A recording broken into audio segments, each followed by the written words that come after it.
Septyembre 17, 2025, Miyerkules nga adlaw ni ka-24 nga simanahan katuigan. Pagbasa ti ka nga Ebanghelyo sa Malakan Lucas, Kapitulo 7, versikulo 31 nga da 35. Nagsiring Jesus sa katawhan, niyan ano man an akon ikatatandinghan mga tao hini nga panahon. Sugad hin ano hira. Sugad hirahin kabataan nga nagkakalingkod at tabuan. Ano sa nga hugpo naguliat nga tuhan lain nga hugpo. Ginpatunog na namon para haiyo ang turunggon para hin pagkasal. Kundi waray kamo sumayaw. Nagkanta kami hin mga masulubon nga kantahin paglubong. Kundi waray kamo magtangis. Kinanhihihuan nga para bunyag. Ngan nagpuasa hiya. Ngan waray uminom hin bino. Nga nagsiring kamo. Ginsasangkayan hiya hinyawa. Kinanhi an anakan tao ngan kinaon ngan ininom hiya nga nagsiring kamo. Kita adaw niyo ini nga tao. Malamon ngan parahubog hiya. Sangkayan mga parasukotin buhis ngan mga makasasala. Kundi an kinaadman ang Diyos, ipapakita nga matuod hadton nga tanan nga makarawat hini nga kinaadman. An Ebanghelyo han Ginoo. Maupay nga adlaw haiyo mga kabugtuan. Welcome na liwat aton programa. Pulong han kinabuhi. Ano man an akon ikatatanding han mga tao hini nga panahon. Mga kabugtuan. Ginaaghat ko kamo hin pamati hin maupay kay an masunod nga iya igyayakan. Inaghahatag han pangilalan diri ila han mga tao hadto kundi pati han mga tao yan nga panahon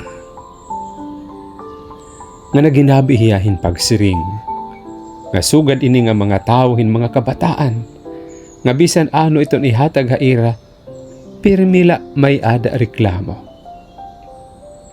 kun baga aton pa durugod hin ka reklamador. Iginhatag haira hihuan nga para bunyag, tao nga diri para inom. Nagreklamo ira, kay sinasangkayan kuno hinyawa. Niyan iginhatag haira an anakan tao, nga nakakipagarampang hin pangaon og pag-inom. Kundi, otro nagreklamo hira kay malamon daw, ngan para hubog ini nga tao. Siguro kung may modern person hadto nga panahon masiringod ano ba naman talaga kuya? Ano ba talaga kuya? Ano gutim karuyak? Makabugtuan. Hain ba ang problema? Nakadabakan Juan? Nakadabakan Jesus? Diri, di ba? Lugod ang problema ay nakadahan kanan mga tao sarado nga kasing-kasing. Closed hearts. Sarado.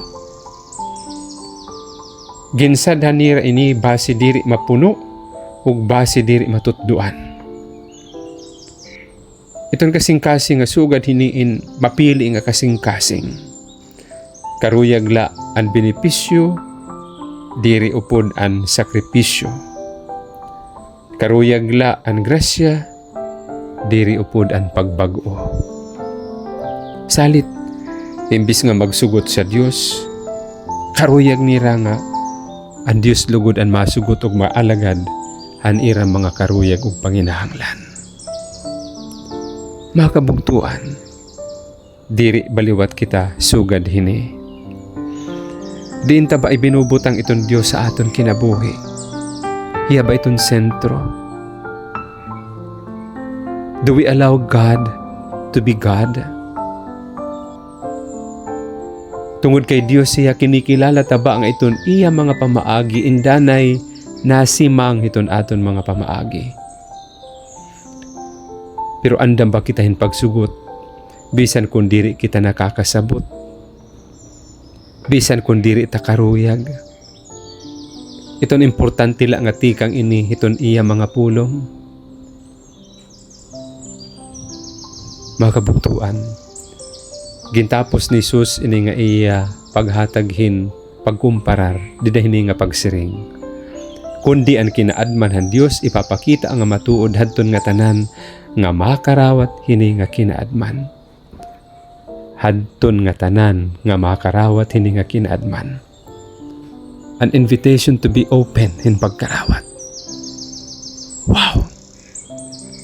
Oo, puno hin kinaadman iton mga pamaagi o mga tutduhan Dios. Be open. Abrihi iton iyo mga kasing-kasingin pagkarawat o pagbuhat hini ngan kulawi. Maabot iton panahon nga ini nga iya mga tutdo ini nga iya mga pamaagi will bear fruit didat yung kinabuhi. Magdadara ini haimo in santos ug baraan na kinabuhi. Amen.